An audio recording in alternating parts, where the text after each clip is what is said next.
இந்த வண்டி வந்து பார்த்தீங்கன்னா ஒரு ரெனால்ட் ஸ்கேலா இது. இந்த வண்டியில் கிளச்சோட ஒர்க்கை தான் நான் பண்ணுறேன். கிளச் பிளேட் கவர் ஸ்மூலோட ரேட்டை நான் காட்டுறேன். இந்த ஸ்கேலாவோட கிளச் பிளேட் கவர் ஸ்மூலோட ரேட்டு பாருங்கள், 9500 வரும்.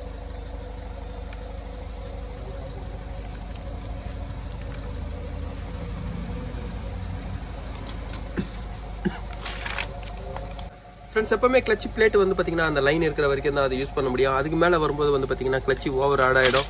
இல்லைனா உங்களுக்கு இந்த ரெயின் சீசன் இந்த மாதிரி வண்டி ஓடும்போது வந்து பார்த்தீங்கன்னா உள்ள வாட்டர் என்ட்ரு ஆயிடுச்சுனாவே வந்து பார்த்தீங்கன்னா கவர் சிம்பிள் ஜாம் ஆகிடும். அந்த மாதிரி வரும்போது கூட வந்து பார்த்தீங்கன்னா இந்த கிளச்சி ரொம்ப ஹார்ட் ஆகிடும். இந்த வண்டியோட கம்ப்ளைண்ட் வந்து பார்த்தீங்கன்னா கிளச்சி ரொம்ப ஹார்ட்னஸ் கம்ப்ளைண்ட் தான். ஃப்ரெண்ட்ஸ், இந்த வண்டியோட கிளச்சி எஸ்சி அசம்பிள் வந்து பார்த்தீங்கன்னா நான் புதுசாக நான் சேஞ்ச் பண்ணுறேன். எப்போவுமே இந்த ரெனால்ட் ஸ்கேலாக்கும் அதே மாதிரி வந்து பார்த்தீங்கன்னா ரெனால்ட் பல்ஸ் இந்த மாதிரி வண்டியில் வந்து பார்த்தீங்கன்னா கிளச்சோட சிலிண்டர் உங்களுக்கு ஐடென்டிஃபிகேஷன் பண்ணிங்க. அது வந்து பார்க்குறது வந்து பார்த்தீங்கன்னா இந்த பிளாக் கலர் சில்வர் கலர் தான். ஃப்ரெண்ட்ஸ், நீங்கள் கியர் பாக்ஸை நீங்கள் டவுன் பண்ணுறதுக்கு முன்னாடியே வந்து பார்த்தீங்கன்னா அதில் 2 கலர் கோடு இருக்கும். இதில் இது பார்த்தீங்கன்னா இது சிங்கிள் பின் வரும், இதில் வந்து பார்த்தீங்கன்னா டபுள் பின் வரும். இந்த வண்டிக்கு ஸ்கேலாவை பொறுத்த வரைக்கும் வந்து பார்த்தீங்கன்னா டபுள் பின் டைப்பு தான் வரும். இதை நீங்கள் ஐடென்டிஃபிகேஷன் பண்ணிவிட்டு அதுக்கப்புறம் நீங்கள் கியர் பாக்ஸை நீங்கள் பார்ட்ஸ் நீங்கள் வாங்குங்க. இல்லைனா இந்த மாதிரி வாங்கினீங்கன்னா திருப்பி தான் கம்ப்ளைண்ட் வரும். இந்த சிலிண்டர் வந்து பார்த்தீங்கன்னா ஆஃப்டர் மார்க்கெட்டு தான். இதோட ரேட்டு பாருங்கள்.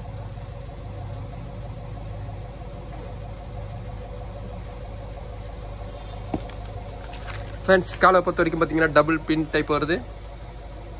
இப்போ நான் கிளச் பிளேட் கவர் ஸ்மூலில் ஃபிட் பண்ணுறேன்.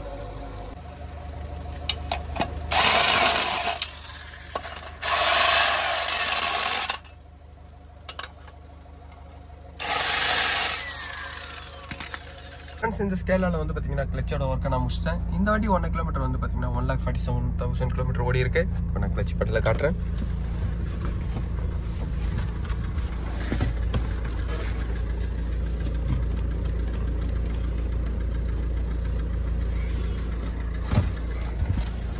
ஃப்ரெண்ட்ஸ், இந்த இன்ஜினோட பவர் உங்களுக்கு ஃபுல்லாக கிடைக்கணும், டிரான்ஸ்மிஷன் குயிக்காக கிடைக்கணும், அதே மாதிரி உங்களுக்கு பவராக இருக்கணுன்றதுனால தான் வந்து பார்த்தீங்கன்னா இதோட கவர் அசம்பிள்லாம் கொஞ்சம் ஹார்ட்னஸ் அதிகமாக இருக்கும்.